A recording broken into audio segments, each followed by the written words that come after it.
పరిశుద్ధాత్మ దేవుని గురించి మనం తెలుసుకోవాలి. పరిశుద్ధాత్మ దేవుని యొక్క సహాయాన్ని మనం అడుగడుగునా పొందాలి. చాలా వరకు విశ్వాసులు దేవుని బలమును అడగకుండా స్వీయత మీద, స్వీయ బలం మీద, స్వయం మీదనే తిప్పలబడుతున్నందున బోర్ల పడుతున్నారు తరచుగా. నా మాట విని ప్రతి విషయమందును ఎప్పటికప్పుడు దేవుని బలాన్ని అడుగు. నువ్వు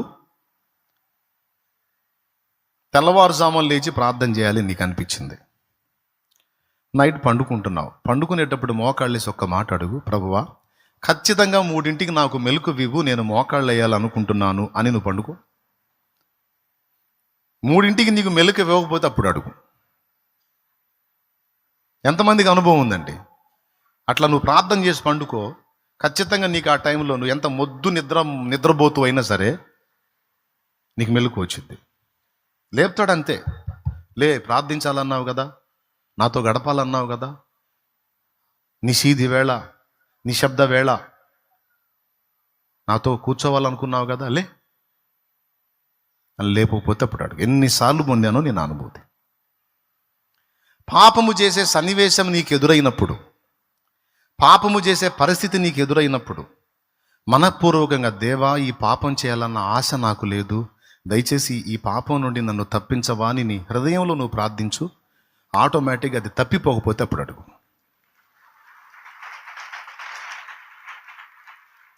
కొన్ని విపత్కరమైన పరిస్థితుల్లో ఏం ఆలోచన చెప్పాలో నీకు అర్థం కానప్పుడు, దేవా ఇప్పుడు నేను ఎలా సమాధానం చెప్పాలి వీళ్ళకి, నాకు కొంచెం జ్ఞానం ఇవ్వయ్యా అని అడుగు. మెరుపులాగా నీకు ఆలోచన పుట్టుకుపోతే అప్పుడు అడుగు. అట్లా ప్రతి విషయమందును నువ్వు దేవుణ్ణి ఆశ్రయించటం అనేది సాధన చేస్తే, దేవుడిచ్చే పరిశుద్ధాత్మ బలం మీద నువ్వు ఆధారపడటం సాధన చేస్తే, ఈరోజే కాదు రేపు నువ్వు, నీ బిడ్డలు కూడా రేపు భవిష్యత్తులో అంత్యాబద్ధ క్రీస్తు పాలనలో కూడా ఆ శక్తితో, ఆ విశ్వాసంతోనే ముద్ర వేయించుకోకుండా బతకగలుగుతారు. ఇప్పుడు నుంచే అది సాధన చేస్తే ఫ్యూచర్కి ఇబ్బంది ఉండదు. కానీ చాలామంది అడగరు అట్లా దేవుణ్ణి. అయితే ఇక్కడ ఒక మేలు జరుగుతుంది మనకి. అడక్కపోయినా మనం కొన్ని ఆత్మలు రక్షించాం, అడక్కపోయినా కొంతవరకు మనం భక్తిలో, విశ్వాసంలో నిలిచున్నాం, అడక్కపోయినా మన ఆత్మీయ జీవితం కొనసాగుతుంది, అడక్కపోయినా శత్రువు మన మీద జయం పొందకుండా వాడు ఓడిపోతున్నాడు. ఏం జరుగుతుంది అంటే, నువ్వు అడగకపోయినా నిన్ను ప్రేమించే దేవుడు 2 విజ్ఞాపనకర్తలను నీ విషయమై సిద్ధపరిచాడు. ఒకటి నీ కోసం యేసయ్య అడుగుతున్నాడు అక్కడ, 2 భూమి మీద పరిశుద్ధాత్మ నీలో ఉండి ఉచ్చరింప శక్యము గాని మూలుగులతో తండ్రి చిత్తానుసారంగా ప్రార్థన చేయిస్తున్నాడు నీ చేత. నీలో ఉండి ఉచ్చరింప శక్యము గాని మూలుగులతో ఆత్మ తానే నీ పక్షమున, మన పక్షమున విజ్ఞాపన చేస్తున్నాడు. అందుకే కొంత శక్తి నీకు దొరుకుతుంది. అదే నువ్వు కూడా జతగలిస్తే, పరిశుద్ధాత్మ ఏదైతే కోరమంటున్నాడో అది నువ్వు ఎరిగి నువ్వు కూడా కోరితే, ఇటు నువ్వు పరిశుద్ధాత్మ ఇద్దరు ఏకమైతే, ఇద్దరు ఏకీభవించి అడిగితే నేను చేస్తానన్న పరలోక తండ్రి వ్యాఖ్యానం అనుసరించి మరి ఎక్కువ శక్తివంతులం మనం కాగలుగుతాం. ఎంతమందికి అర్థమైంది నేను చెప్పేది? పరిశుద్ధాత్మ విజ్ఞాపన నీలో జరుగుతుందని నీకు తెలుసా? నువ్వు మోకాళ్ళు నిన్న ప్రతిసారి యుక్తముగా అసలు ప్రార్థన ఏది చేయాలో, ఎలా చేయాలో, ఎందుకు చేయాలో, ఏమేమి అడగాలో ప్రార్థనలో నీకు నాకు తెలియదు. రోమాపత్రిక 8:26 ఒక్కసారి చూడండి. అటువలే ఆత్మయు మన బలహీనతను చూచి సహాయము చేయుచున్నాడు. ఏలయనగా మనము యుక్తముగా ఎలాగూ ప్రార్థన చేయవలనో మనకు తెలియదు గాని ఉచ్చరింప శక్యము కాని మూలుగులతో ఆ ఆత్మ తానే మన పక్షముగా విజ్ఞాపనము చేయుచున్నాడు. మరియు హృదయములను పరిశోధించువాడు ఆత్మ యొక్క మనసు ఏదో ఎరుగును. ఏలయనగా ఆయన దేవుని చిత్త ప్రకారము పరిశుద్ధుల కొరకు విజ్ఞాపనము చేయుచున్నాడు. ఓకే, యోహాన్ రాసిన మొదటి పత్రిక 5వ అధ్యాయం 14వ వచనంలో మాట ఉంది, ఆయన చిత్తానుసారముగా మనం ఏమి అడిగినను ఆయన మన మనవి ఆలకించుననున్నది ఏ అన్నాడు. దేవుడు మనం ఏది అడిగినా చేయాలంటే ముందు మనం ఆయన చిత్తానుసారంగా అడగాలి. ఆయన చిత్తానుసారంగా అడగాలంటే అసలు చిత్తం ఏదో మనకు తెలియదు. మోకాళ్ళు ఉన్ని కాడి నుంచి మనకు దొరికినవన్నీ అడుక్కోవటం తప్ప ఏది పద్ధతి ఏది వైనం ఏంటి మనకేం తెలియదు. అయితే ఇక్కడ మనం మోకరించినప్పుడు పరిశుద్ధాత్మ జోక్యం చేసుకుంటాడట. మనలో ఉన్న దేవుని ఆత్మ మన పక్షమున తానే ఉచ్చరింప శక్యము గాని మూలుగులతో విజ్ఞాపన చేస్తున్నాడంట. ఆ మూలుగులలోనే మనకు అవసరమైనవేవో తండ్రి దగ్గరికి వెళ్తున్నాయి.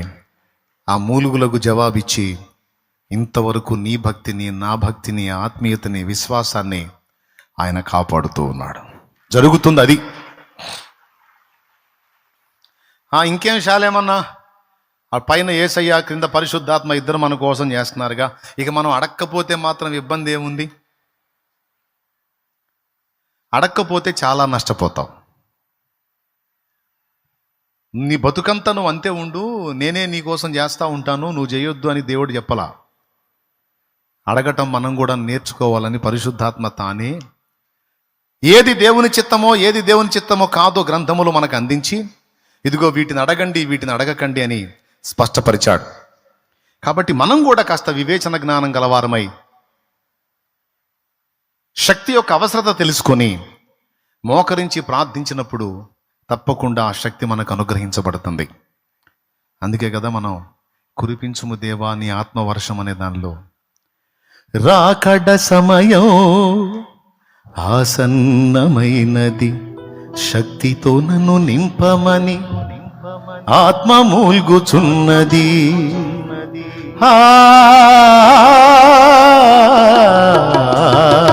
రాకడ సమయం ఆసన్నమైనది, శక్తితో నన్ను నింపమని ఆత్మ మూల్గుచున్నది.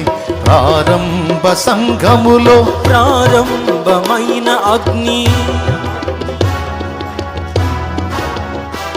ఓకే, టైం చాలదులే మనకి. రాకడ సమయం ఆసన్నమైంది, శక్తితో నన్ను. శక్తి ఎందుకు అవసరం? ఇందాక చెప్పా. చెప్పండి, శక్తి మనకు లేకపోతే ఏం కోల్పోతాం? శక్తి ఉంటే ఏమేం జరుగుతాయి?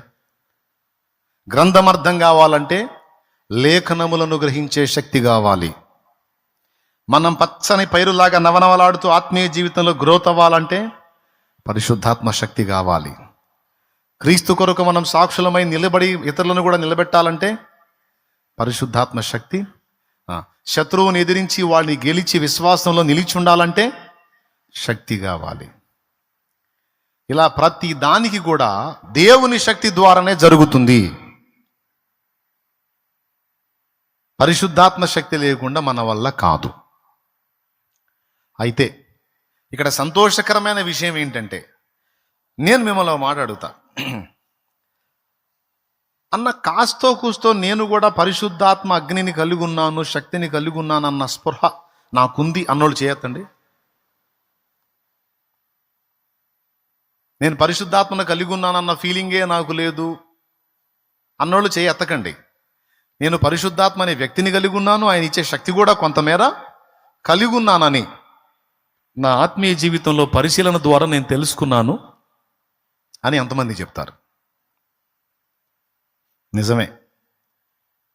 పరిశుద్ధాత్మ శక్తి నిన్ను నడిపించకుండా, ఆ బలం ఇవ్వకుండా అసలు నువ్వు ఈ మందిర ప్రాంగణంలోకే రావు.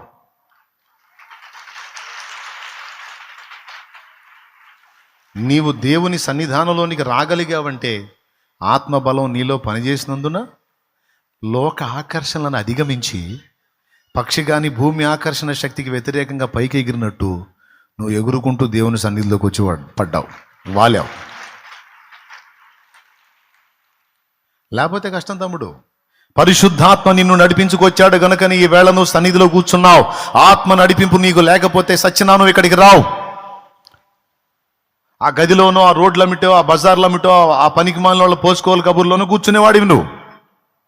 అలా కాకుండా జీవం గల దేవుని సన్నిధికి దూరము భారము లెక్క చేయకుండా ప్రయాసపడి ఇక్కడ దాకా వచ్చావంటే ఆత్మ తానే నిన్ను నడిపించుకుంటూ తీసుకొచ్చాడు ఇక్కడికి. పద పద పద పద అని.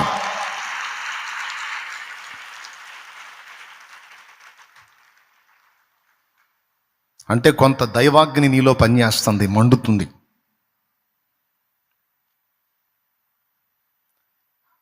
ఆ అగ్ని వినండి బాగా. ఇప్పుడు పాయింట్కి వస్తున్నా, మూలవాక్యం దగ్గరికి వస్తున్నా. అంటే మీ అందరిలో కాస్తో కూస్తో పరిశుద్ధాత్మ అభిషేకపు అగ్ని మండుతుంది. ఆత్మను ఆర్పకుడి అన్నాడు అక్కడ. ఆర్పకుడి అంటే ఆర్పే పదం, ఆర్పుట అనేది 2 చోట్ల వాడతాం మనం. ఒకటి దీపాన్ని ఆర్పటం అంటాం, ఎందుకంటే దీపం మండుతుంది గనక ఆర్పటం. అగ్ని ఆరిపోయిందా? అగ్ని మండుతుందా? ఆరిపోయిందా? అగ్ని దగ్గర మనం ఆరిపోయిందా మండుతుందా అన్న పదం వాడతాం. ఆర్పుట. ఆర్పుట అనే పదం అగ్ని దగ్గరే వాడతాం. అది ఇల్లు కాల్చే అగ్ని కావచ్చు, ఇంట్లో వెలుగ్గా ఉండే దీపాగ్ని కావచ్చు. దీపం ఆరిపోయింది, అగ్ని ఆరిపోయింది. ఇక్కడ ఆత్మను ఆర్పకుడి అన్నాడు అంటే ఆత్మ ఏమై ఉన్నాడని చెప్తున్నాడు? ఆత్మ మనకు దీపమై ఉన్నాడు. ఆత్మ మనల్ని దహించు అగ్ని అయి ఉన్నాడు. మనల్ని మండించే అగ్ని అయి ఉన్నాడు. నిజంగా అర్థమై కొట్టారా, అర్థం కాకుండా కొట్టారా? పరిశుద్ధాత్మ మనకేమై ఉన్నాడు? అగ్ని. అగ్ని నాలుకల వలె విభాగింపబడి మా హృదయాలలోకి రండి దేవా. అగ్ని నాలుకల వలె విభాగింపబడి మా హృదయాలలోకి రండి దేవా, రండి రండి రండి రండి పరిశుద్ధాత్ముడా. ఆమేన్. రండి రండి రండి రండి పరిశుద్ధాత్ముడా. పాడు. రండి రండి రండి రండి పరిశుద్ధాత్ముడా. ఆమేన్. రండి రండి రండి రండి పరిశుద్ధాత్ముడా. రండి రండి త్వరగా రండి, రండి రండి మాలో రండి, రండి రండి త్వరగా రండి రండి రండి మాపై రండి పరిశుద్ధాత్ముడా. స్వాగతం దేవా, పరిశుద్ధాత్ముడా. స్వాగతం దేవా. దేవునికి మహిమ, దేవునికి మహిమ. ఎలా రమ్మని పిలిచావు? ఎలా? అపోస్తల కార్యం 2వ అధ్యాయంలో 1వ వచనంలో, పెంతెకోస్తు పండుగ నాడు పరిశుద్ధాత్మ అగ్ని వలె, అగ్ని నాలుకల వలె విభాగింపబడి పరిశుద్ధులందరి మీద వ్రాలాడట. ఓకేనా? అగ్ని. యెషయా గ్రంథం 4:4,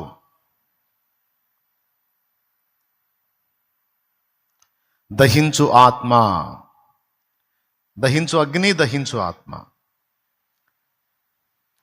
యెషయా గ్రంథం 4:4 చదువు. తీర్పు తీర్చు ఆత్మ వలనను దహించు ఆత్మ వలనను ప్రభువు సియోను కుమార్తెలకున్న కల్మషమును కడిగివేయునప్పుడు యెరూషలేమునకు తగిలిన రక్తమును దాని మధ్య నుండి తీసివేసి దాన్ని శుద్ధి చేయునప్పుడు. అగ్ని 3 పనులు చేస్తున్నాడు మనకి ఇప్పుడు. ఈ అగ్ని ఒకటి, మన కల్మషమును గడుగుతున్నాడు. అక్కడ ఏం చేస్తున్నాడు? అగ్ని, దహించు ఆత్మ. ఆ దహించు ఆత్మ ద్వారా సియోను కుమార్తెలకున్న కల్మషమును కడిగివేయునప్పుడు. కల్మషాన్ని కడిగే అగ్ని, కల్మషాన్ని దహించే ఆత్మ. పరిశుద్ధాత్మ కల్మషమును దహించు ఆత్మ. ఓకేనా? ఒకటి. ఈరోజు నువ్వు వచ్చి, ప్రభువా నా పాపములు క్షమించయ్యా, నోరు జారాను ప్రభువా, కాలు జారాను ప్రభువా, కన్ను జారాను ప్రభువా, చెయ్యి అని వినయంగా ఒప్పుకుంటున్నావంటే ఎవరి ఎఫెక్టో తెలుసా? పరిశుద్ధాత్మ ప్రభావమే. ఒప్పింపజేసి, నిన్ను నొప్పింపజేసి, ప్రభు ముందు ఒప్పింపజేసి, నీ కల్మషాన్ని యేసు రక్తముతో దహించు ఆత్మగా తానే ఉండి కడిగి పరిశుద్ధపరుస్తున్నాడు. ఉందా లేదా అక్కడ? 2, అగ్ని శక్తి పుట్టిస్తాం. తెలుసా మీకు? శక్తి, విద్యుత్తు శక్తి కదా. మన విజయవాడ దగ్గర బొగ్గుతో విద్యుత్ ఉత్పత్తి కేంద్రం ఒకటి ఉంది. అక్కడ నుంచి ఫ్లై యాష్ తీసుకొచ్చి బ్రిక్స్ కొడతారు కదా, థర్మల్ విద్యుత్ ప్లాంట్. పర్లేదురా బాబు, గుర్తొచ్చింది. దేవునికి స్తోత్రం, హల్లెలూయా. అక్కడ ఎలా వచ్చిందో తెలుసా కరెంటు ఉత్పత్తి? బొగ్గు ద్వారా. అలాగే శ్రీశైలం ప్రాజెక్ట్ ఉంది, విద్యుత్ ప్రాజెక్ట్, అక్కడ వాటర్ ద్వారా ఆ భారీ చక్రాలు తిరిగేటట్టు చేస్తారు. చక్రాలు నీళ్ల ద్వారా తిరిగితే అక్కడ విద్యుత్ పుడుతుంది.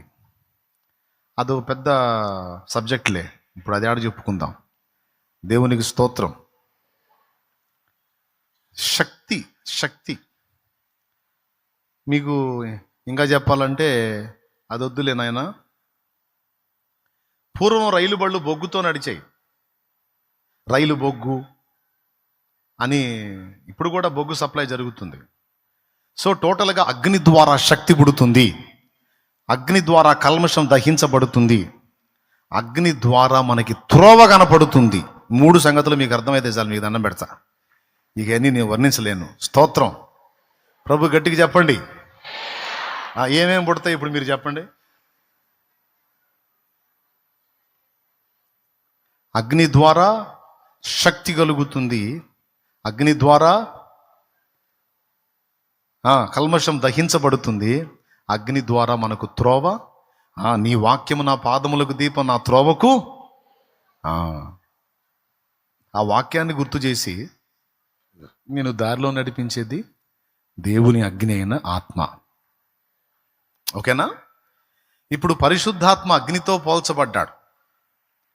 ఆత్మను ఆర్పకుడి అన్నాడంటే అర్థం ఏంటంటే, నీ మీద మండుతూ ఈ త్రివిధములైన ప్రయోజనములు నీకు కలిగిస్తున్న ఆత్మను ఆర్పొద్దర్రా, అది భగభగా మండేటట్టు జాగ్రత్త చేసుకోండి అని చెప్తున్నాడు. అర్థమైందా? మనలో పనిచేసే కృపా వరము కూడా అగ్నే. నా కుమారుడవైన తిమోతి, నా హస్త నిక్షేపణ వలన నీకు కలిగిన కృపావరము ప్రజ్వలింప చేయవలనని నేను నిన్నెంతో కోరుచున్నాను. తిమోతికి రాసిన పత్రిక, 2 పత్రిక చదువుతారా, మొదటి పత్రిక చదువుతారా? 2 పత్రిక చూడు, మొదటి అధ్యాయము 2-3 వచనాలు. లేకపోతే మొదటి పత్రిక అయినా చూడు, మొదటి అధ్యాయంలోనే ఉంటుంది నేను చెప్పింది. నా హస్త నిక్షేపం, మీరు చదివేటప్పుడు తెల్లారిది నేనే చూస్తాను. అదిగో చూడండి, 2 తిమోతి తీసుకున్నానా, 6వ వచనం. అదమ్మా. ఆ హేతువు చేత నా హస్త నిక్షేపణము వలన నీకు కలిగిన దేవుని కృపావరము ప్రజ్వలింప చేయవలనని నీకు జ్ఞాపకము చేయుచున్నాను. ప్రజ్వలింపజేయుట, జ్వలించున్నది. నా మన తమ్ముడు రమేష్ అని ఉన్నాడు అచ్చంపేటలో, వాళ్ళ కూతురికి ప్రజ్వలిత అని పేరు పెట్టాను నేను.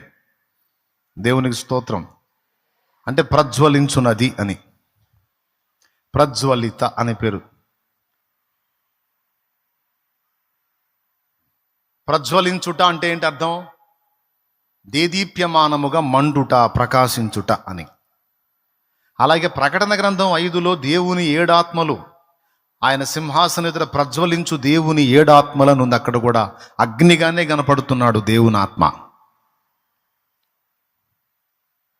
కృపావరము కూడా మనలో అగ్నే. ఓకేనా? అగ్ని కాబట్టే కదా నా హస్త నిక్షేపణ వల్ల నీకు కలిగిన కృపావరము నీవు ప్రజ్వలింపజేయవలెనని. అంటే చల్లారు చొద్దురా నాయన, వరముని నీకిచ్చింది వాడమని, వరమును నీకిచ్చింది మండించమని, గుంట తీసి ఊడిచిపెట్టమని కాదు, చల్లార్చమని కాదు, ఆర్పేయమని కాదు. మీలో చాలామందికి దేవుడు చాలా వరాలు ఇచ్చాడు, టాలెంట్స్ ఇచ్చాడు, తలాంతులు ఇచ్చాడు. ఎవ్వడికి లేని కొన్ని ప్రత్యేకమైన శక్తులు నీకు ఇచ్చాడు దేవుడు. కొన్ని ప్రత్యేకమైన పవర్స్ నీకు ఇచ్చాడు. అది నీ వల్లనే అవుతుంది, నువ్వే చేయగలవు. మళ్ళీ ఎవడి వల్ల కాదు, అది నీ వల్లనే అవుతుంది. కారణం ఆ శక్తి దేవుని దైవికంగా నీకు పుట్టింది, దేవుడు ఇచ్చాడు నీకు తన ఆత్మ ద్వారా. అది భక్తులు చేతులుంచుట ద్వారా నీ కలిగిందో, ప్రార్థన ద్వారా నీ కలిగిందో, పరిశుద్ధాత్మ అభిషేకం ద్వారా నీ కలిగిందో, మొత్తం మీద నీకు దేవుడిచ్చిన శక్తి ఏదో నీకుంది, అది నీకు కూడా తెలుసు. కానీ మీలో చాలామంది లోకమును ప్రేమించి మీకు దేవుడిచ్చిన తలాంతుల్ని, టాలెంటుల్ని కొంతమంది గుంట తీసి బూడిసిపెట్టి ఆరిపేశారు. కొంతమంది వరములను దేవుని పని కొరకు వాడకుండా వాటిని ఆర్పేసుకున్నారు. తిమోతి అలాంటి పని చేస్తాడేమో అని పౌలు భయపడి చెప్తున్నాడు, నా హస్త నిక్షేపణ వల్ల నీకు కలిగిన వరమును నీవు ప్రజ్వలింపజేయాలి, ఆర్పకూడదు. అంటే వరము కూడా అగ్నే. ఎంతమందికి అర్థమవుతుంది సోదరులారా? నాకు దేవుడిచ్చిన వరమును నేను ఆర్పుకోలా, ఎక్కడ ఆరిపోయిద్దని నా భయం. అందుకే మళ్ళా దేవుని పాదాల దగ్గరికి వెళ్ళి ఆ మంట చల్లారకుండా గోజాడుకుంటూ ఉంటాను నేను. ఆత్మీయాగ్ని చల్లారకుండా, ఆత్మాగ్ని చల్లారకుండా ఎప్పటికప్పుడు దేవుని పాదాలు పట్టుకుని ఇన్ని బాధ్యతలు నిర్వహిస్తూ ఒక పక్క ఆ పని మాత్రం తప్పకుండా చేస్తా. నువ్వు కూడా చేయాలి. దేవుడు మనకు అనుగ్రహించిన ఆత్మను ఆర్పవద్దు అన్నాడు.